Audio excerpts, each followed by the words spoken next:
कृष्णाय वासुदेवाय देवकीनन्दनाय च नन्दगोपकुमाराय गोविन्दाय नमो नमः। लक्ष्मीनाथ समारम्भां नाथयामुनिमध्यमाम् अस्मदाचार्यपर्यन्तां वन्दे गुरुपरम्पराम्।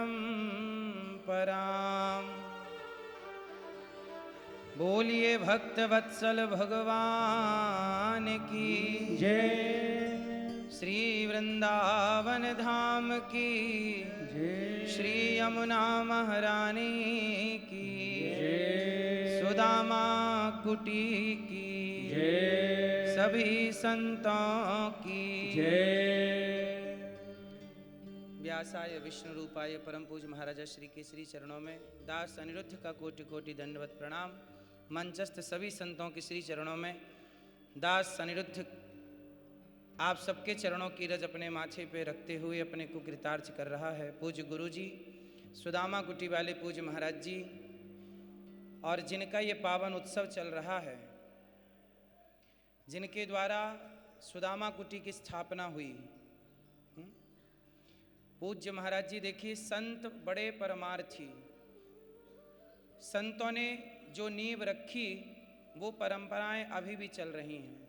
अभी मैं वहाँ गुरु जी के चरणों में बैठे बैठे सोच रहा था कि संत ना होते तो आज सनातन की ये विरासत ना होती।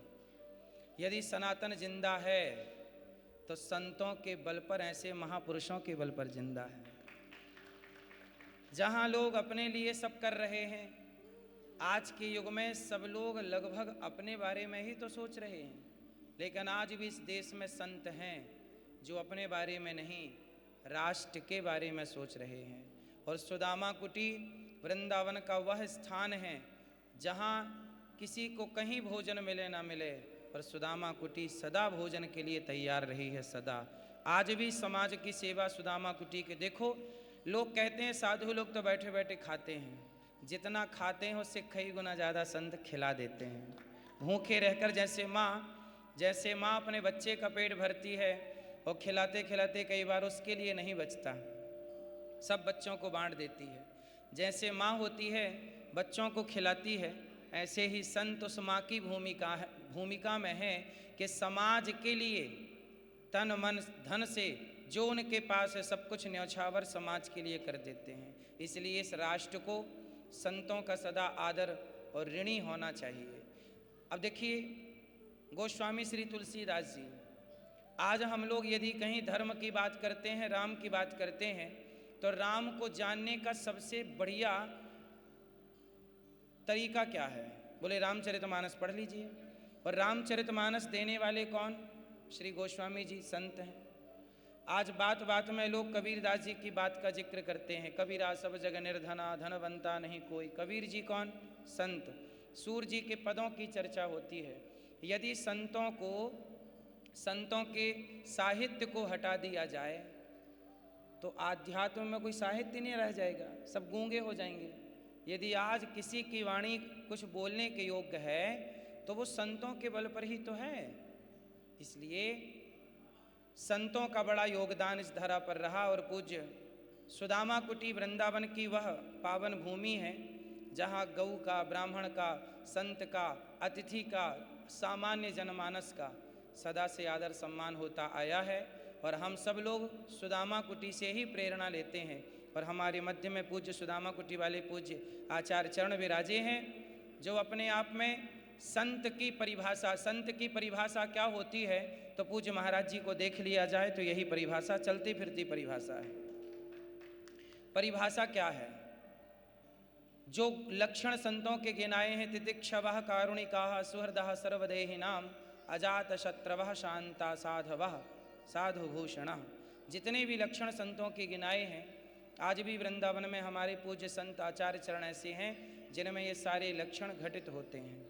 और शास्त्रों के अनुसार अपनी जिंदगी चला रहे हैं। कथनी करनी एक सी, और इन्हीं संतों से दास अनिरुद्ध ने सीखा। आज गौरी गोपाल में जितनी सेवाएं हो रही हैं, कुल मिला के सुदामा कुटी उस सेवा की जड़ है।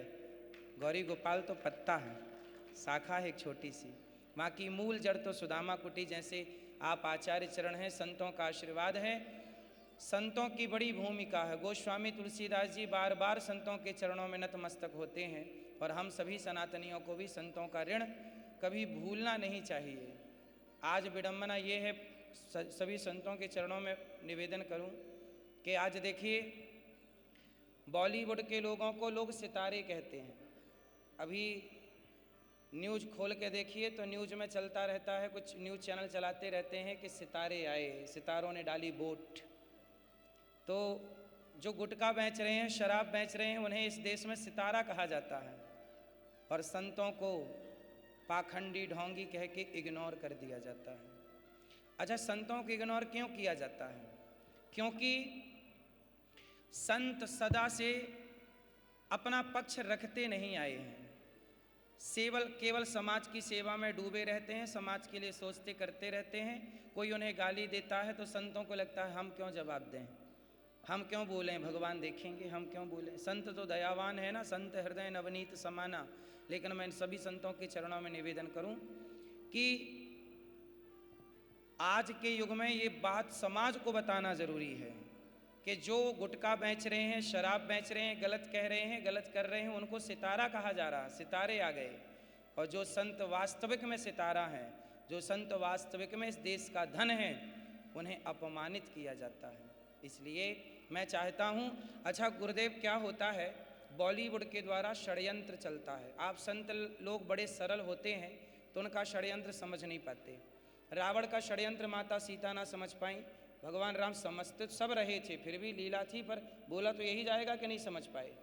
उसी तरह बॉलीवुड का षड्यंत्र देखिए, उनको बेचना रहता है गुटखा, उनको बेचनी रहती है दारू, और आप सभी संत कहते रहते हैं दारू ना पीना बेटा, शराब ना पीना बेटा, गुटखा ना खाना। तो आप लोग ना गुटखे की दुकान बंद करा देते हैं, आप लोग शराब की दुकान बंद करा देते हैं, तो बॉलीवुड आपको दुश्मन मानने लग जाती है कि साधु लोग हमारी दुकान बंद करा देते हैं। इसलिए बॉलीवुड ने संतों के खिलाफ मूवियाँ बना दी। एक आश्रम नाम की मूवी है, आज की युवा पीढ़ी जो भी उस मूवी को देखेगी ना गुरुदेव, वो संतों के विरोधी हो जाएगी, घृणा पैदा हो जाएगी। उस मूवी में ऐसा बनाया उन्होंने, संतों के प्रति नफरत, युवाओं के अंदर संतों के प्रति नफरत भर के वो अपना एजेंडा सेट कर लेंगे। इसलिए संतों को ये बात हर जगह कहनी चाहिए कि बॉलीवुड के द्वारा संतों को भड़काने का एजेंडा चल रहा है। यदि ये आम जनता को ये बात नहीं समझाई गई तो कल को ये जो युवा पीढ़ी है, ये दारू क्यों पीने लग गए, गुटखा क्यों खाने लग गए, लिव इन में क्यों रहने लग गए, क्योंकि ये बॉलीवुड को आदर्श मान बैठे हैं। जबकि आदर्श तो हमारे संत जन हैं, हमारे देश के जितने भी संत हैं वो हमारे देश के युवाओं के आदर्श होने चाहिए। तो हमारा आदर्श कौन होगा? यदि दुर्योधन का आदर्श शकुनी है तो सर्वनाश हुआ, और अर्जुन के आदर्श कृष्ण है तो जय जयकार हुई। तो आदर्श जितना श्रेष्ठ होगा, हमें रास्ता ऐसा है कि दुर्योधन भी जवान था और अर्जुन भी जवान थे। अर्जुन भी तो भटक गए रास्ता, मैं नहीं लड़ूंगा महाभारत, मुझे नहीं लड़ना, सामने पितामह खड़े हैं, ये खड़े हैं, वो खड़े हैं, पर भगवान ने मोटिवेट किया कि नहीं। अर्जुन कितने भी ज्ञानी हों, लेकिन एक अर्जुन को कृष्ण जैसा मार्गदर्शक चाहिए। तो आज के अर्जुनों को, आज के युवाओं अर्जुनों को संत जैसे कृष्ण का मार्गदर्शन चाहिए। यदि नहीं मिला तो युवा पीढ़ी भटक जाएगी, जैसे अर्जुन भटक ही गए थे। भगवान ना समझाते तो वो धनुष रख चुके थे, हमें नहीं करना युद्ध। तो ऐसे ही संत हमारे मार्गदर्शक रहे हैं, और संतों को ये बात कहनी पड़ेगी कि भाई जो बरगलाया जा रहा है वो तो आपको खुल के बोलना पड़ेगा कि हमारे खिलाफ, संतों के खिलाफ षड्यंत्र बॉलीवुड कर रही है, ये बोलना पड़ेगा। नहीं बोलेंगे तो युवा आपको गलत मौनम सुकृति लक्षणम, यदि आप नहीं बोले तो लोग आपको गलत मान लेंगे और बॉलीवुड को सही मान लेंगे। इन्हीं शब्दों के साथ हमारे इन महान पुरुषों के संतों का बलिदान व्यर्थ न जाए, इसके लिए दास ने ये बात कही। सभी संतों के श्री चरणों में दास का कोटि कोटि नमन। जय श्रीमन्नारायण, जय श्री सीताराम।